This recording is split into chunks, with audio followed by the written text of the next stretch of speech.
The external hard drive was still warm against my leg when he came into the kitchen and kissed my forehead. "You look tired," he said.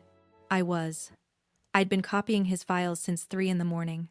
I smiled anyway, poured his coffee, watched him scroll his phone with both thumbs while our 4-year-old sat 3 feet away, kicking his heels against a chair and eating cereal in careful circles.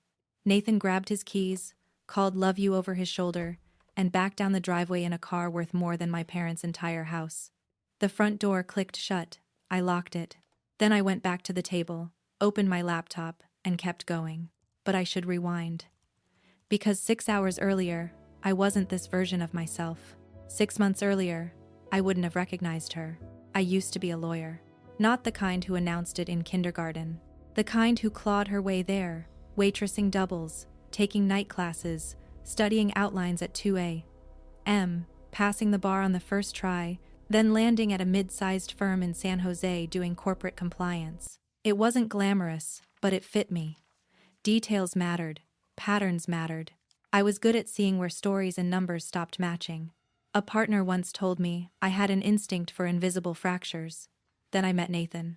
He was 31 and running a workforce analytics startup out of a converted warehouse in Soma. He burned Series A money like dry brush and talked about scale like it was a religion. Charismatic in that distinctly Valley way, part prophet, part salesman, completely certain the universe was late delivering what it owed him. I wasn't immune. Most people weren't. Within 2 years, we were married. Within 3, I was pregnant. Sometime between the baby shower and our son's first birthday, Nathan sat me down at the new dining table, Italian marble, naturally, and explained why my job no longer made sense. His reasoning sounded thoughtful, even loving. We had enough money. Childcare felt unnecessary if I could stay home. His company was growing fast, and he wanted me at dinners, launch events, board retreats. "You're my secret weapon," he said, smiling. "People trust you." So I stepped away. I let my license lapse, boxed up case files, traded client calls for pediatric appointments. Became the supportive wife, in the right dress, at the right table. What I didn't register then was how fast the architecture around me changed. My name disappeared from the joint checking account during what he called a bank migration. My cards were replaced by one household card that pinged purchase alerts to his phone. He called it efficiency. I didn't call it anything, because naming it would have required admitting I was watching it happen. The moment it landed wasn't dramatic. It was grocery receipts. Every Sunday, over coffee, he'd glance through them the way someone skims a magazine. $40 on organic blueberries? A laugh. A raised brow. Nothing openly cruel. And still, something small in my chest tightened each time, like a wire being turned one click at a time. Years passed like that. Quietly. Comfortably. From the outside. By the time his company hit a $13 billion valuation, I had no income, no active credentials, and no account he couldn't monitor. The affair didn't begin as evidence. It began as temperature. At his company's annual product launch, 300 people in a converted theater, open bar, his face 30 feet high on an LED wall. I noticed her, before I understood why I was noticing her. This is times excellent, times sharp, controlled, and genuinely unsettling in the best way. You've nailed a voice that feels intelligent, observant, and dangerous once cornered. A few standout strengths. The social details are brutal and precise, wine glass held like punctuation, silence was fear, in better tailoring. The escalation is paced perfectly. It moves from emotional suspicion to legal jeopardy without melodrama. The shift line, not emotionally, legally, is a killer turn. Concrete specifics, K1, registry search, 11 minutes, 57 files, make it credible and cinematic. The ending lands hard because it's restrained, no confrontation, just strategy. If you want, I can help with one of these next. 1. Continue the next scene in the same voice, for example, her "one more week" plan. 2. Do a line edit pass for publication level polish while preserving tone. 3. Help shape this into a full chapter arc. Hook, reveal, leverage, confrontation. And I sat back down with the hard drive warm against my skin and did the one thing I hadn't done in years. I stopped thinking like his wife. I stopped being his wife. I became the one thing he should have been afraid of all along. By noon, I had mapped 3 shell companies, 2 offshore channels, and my signature welded into every layer. Not photocopied, not clumsy forgery, not the kind of fake a junior auditor flags in 10 minutes. My real signature.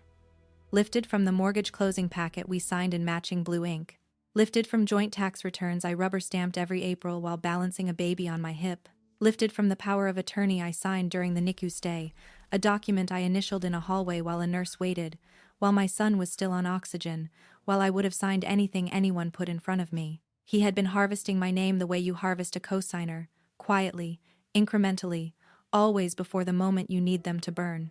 The structure was almost beautiful in the way a surgical wound can be beautiful if you only admire the precision. 3 LLCs sat inside a Wyoming holding company, where beneficial ownership disclosure requirements had only recently been tightened, and whoever built this had structured everything just before the deadline. Each LLC listed a nominee director, strangers, placeholders, disposable faces, but every bank authorization traced back to me. Money moved from Nathan's firm through these entities in neat, periodic invoices for work that did not exist: strategic advisory, market research integration, operational compliance review. The invoice amounts were tuned to sit just below thresholds that trigger automated compliance alerts. Whoever built this knew the exact height of every tripwire and stepped over each one without looking down. The access logs were worse. Every offshore login originated from our home network. Our Wi-Fi, my device's browser fingerprint, my laptop's IP address stamped across each session. If regulators ever started pulling threads, those threads would not lead to Nathan's office tower, or assistant, or expense account. They would lead to the kitchen table where I fed our child cut strawberries. I sat there with his cereal bowl soaking in the sink, and my hands went completely still. Not betrayed, harvested. He had built a cage using statutes, passwords, and corporate filings. Then engraved my name on the lock. Negligence leaves gaps. This had no gaps, only exits, and every exit had my name stenciled above the door. The affair became almost decorative by comparison. Interchangeable, a seasonal indulgence. But this? Nested entities, fabricated invoices, identity routing, digital misdirection, required years of patient assembly. He had spent more time engineering my legal ruin than he had ever spent loving me. And he had done it using the one credential he forgot I still held. I knew exactly how this kind of structure was prosecuted. Heartbreak dissolved so completely that I could no longer remember its shape. Fear moved in and made itself at home. I gave myself 48 hours to fracture in private. I forgot meals. I slept in fragments. I walked fluorescent aisles in Target with my son strapped into the cart, buying fruit snacks and paper towels, while silently calculating federal sentencing ranges for wire fraud and conspiracy. At 2:14 a.m. on Wednesday, I sat on the bathroom floor with my spine against cold tile, knees to my chest, and made a decision that felt less like courage and more like oxygen. If he built the trap with legal instruments, I would dismantle it with legal instruments. What followed lasted 11 months. Quiet, methodical, disciplined. The kind of work I used to do before my life became school pickups and grocery lists. I mirrored every document onto encrypted drives and stored them in a safe deposit box he didn't know existed. I kept chain of custody logs for every artifact: date, timestamp, acquisition method, storage location, hash verification. Evidence dies in court when provenance gets blurry. I refused to let blur save him. I recorded conversations inside our home under single-party consent, lawful in California when I was part of the exchange.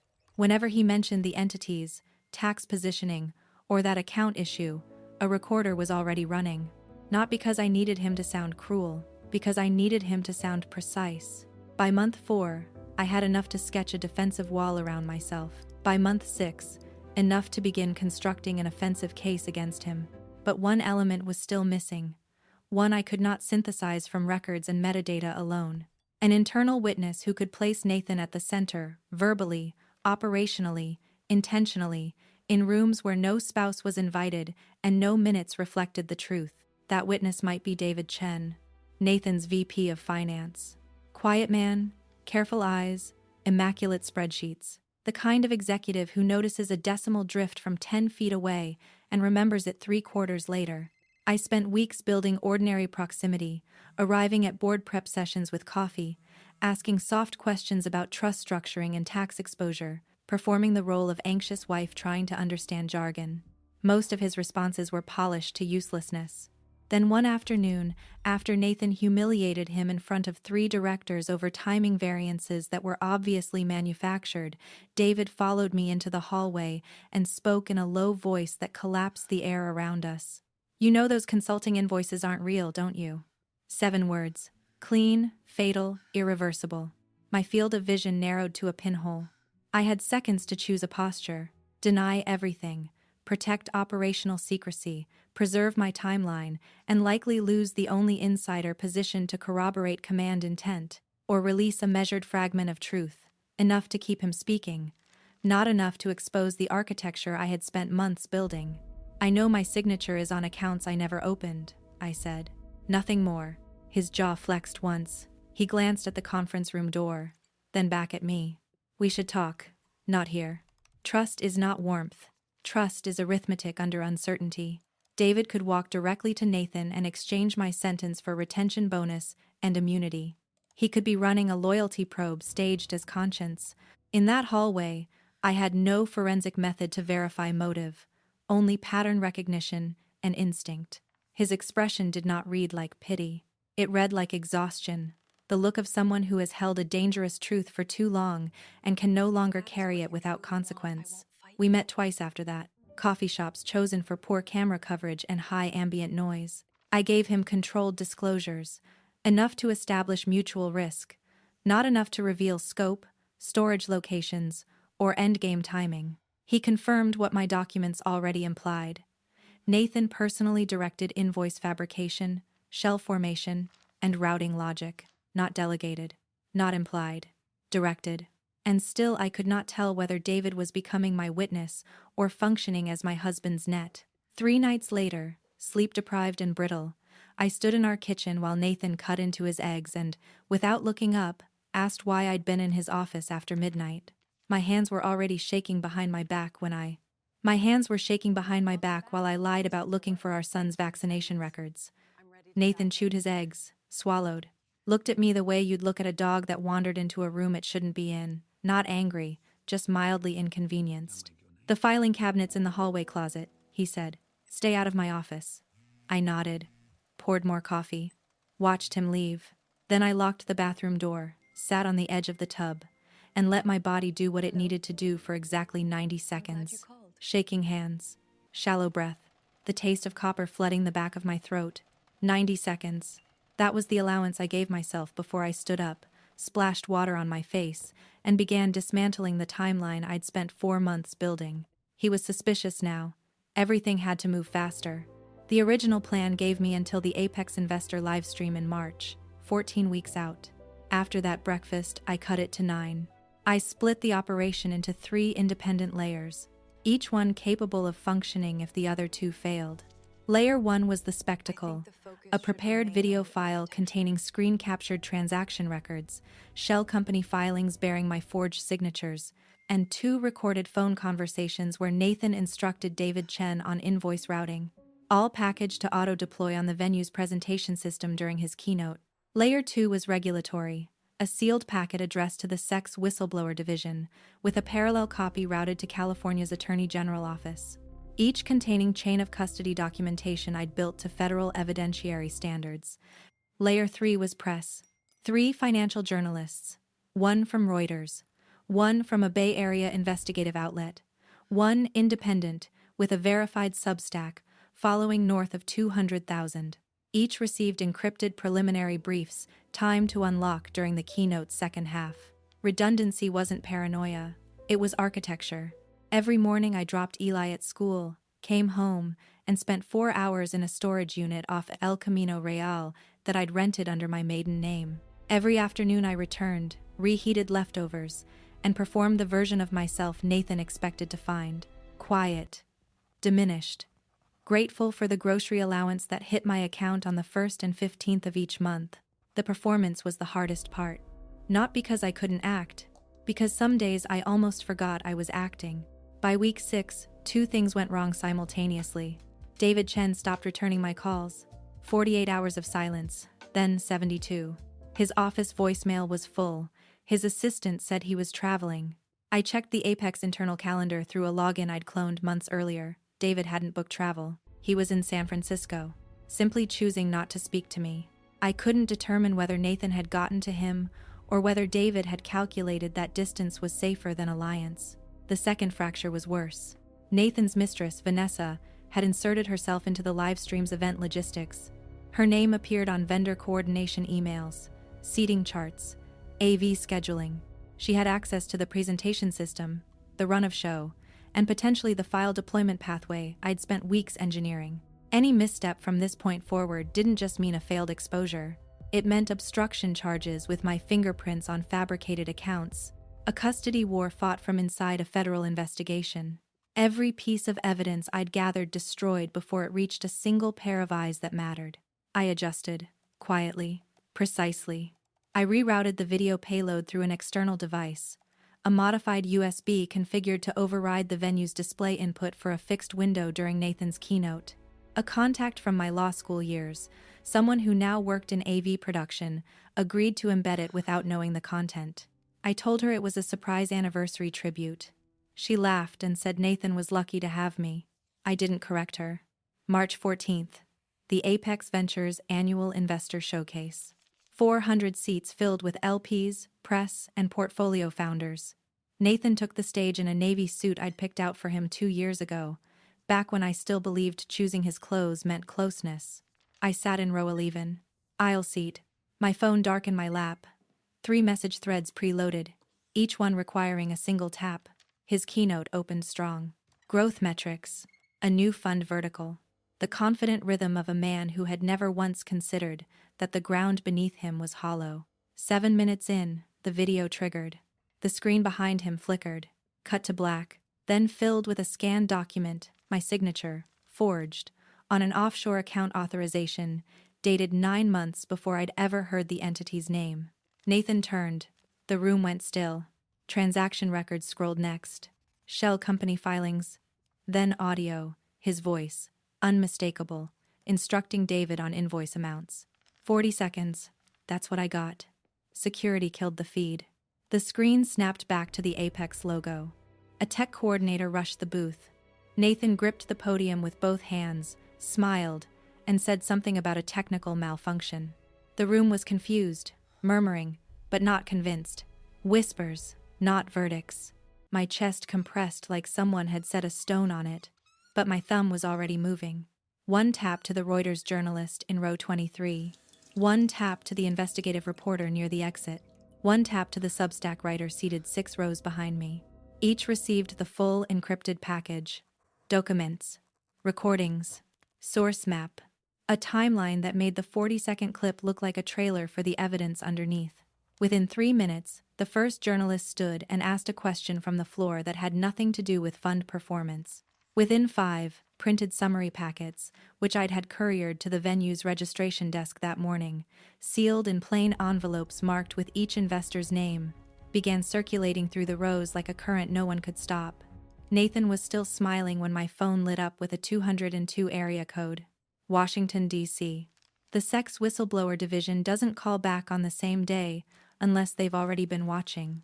I pressed the phone to my ear, stood from my seat, and walked toward the exit while Nathan's voice carried on through the speakers behind me. Still presenting, still performing, still believing the room belonged to him. He hadn't looked at the audience closely enough to notice that half the back rows were already gone.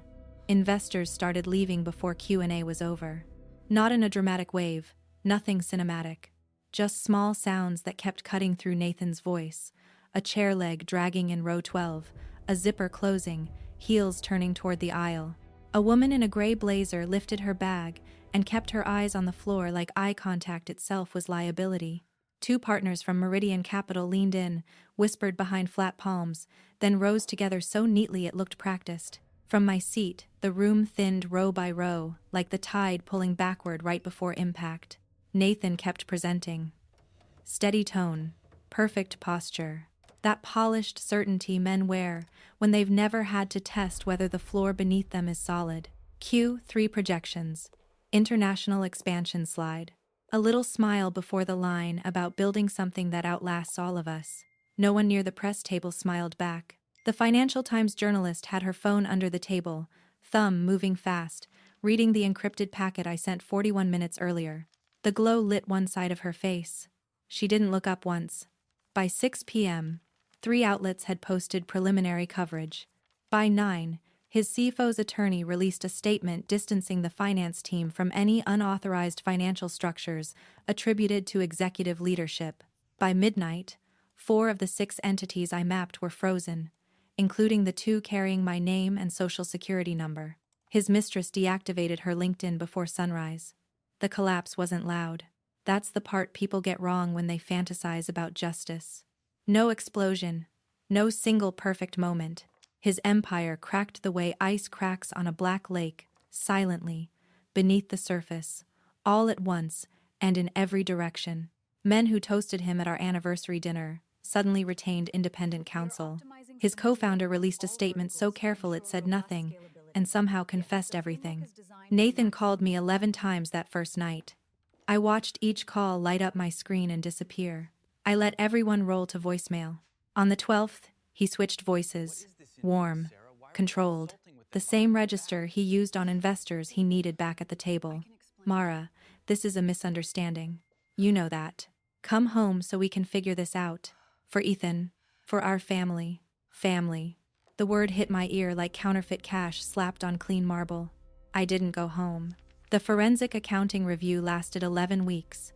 I lived in a furnished apartment 4 miles from our house, on stiff white sheets that smelled like industrial detergent instead of his cologne. At night I could hear the mini fridge hum and the pipes knock in the walls. I ate takeout at a narrow counter and paid with money from contract legal work, clumsy in week 1, steadier by week 3, sharp again by week 6. My documentation held every mirrored backup, every metadata log, every recorded exchange with David. The same architecture repeated from every angle.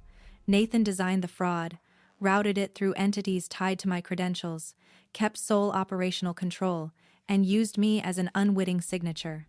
SEC investigators pulled device access logs, IP trails, authorization timestamps. They tracked origin points down to minute and machine. None of it pointed to me. The trap he built with my name became the evidence proving I was the target. Custody moved faster than I expected. His attorney argued for a standard joint arrangement. Stability, parental bond, routine.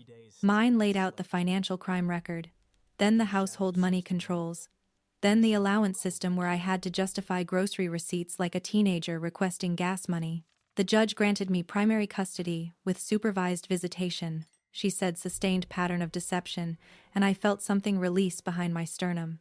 Not happiness, not relief, just the clean absence of pressure I'd carried so long, I forgot it was there. 4 months later, I reactivated my bar license. Passed ethics review. Joined a firm led by a woman who spent 20 years prosecuting financial abuse inside marriages, where everyone outside said, "But he seems so respectable." My first case was a wife whose husband opened credit lines in her name without telling her.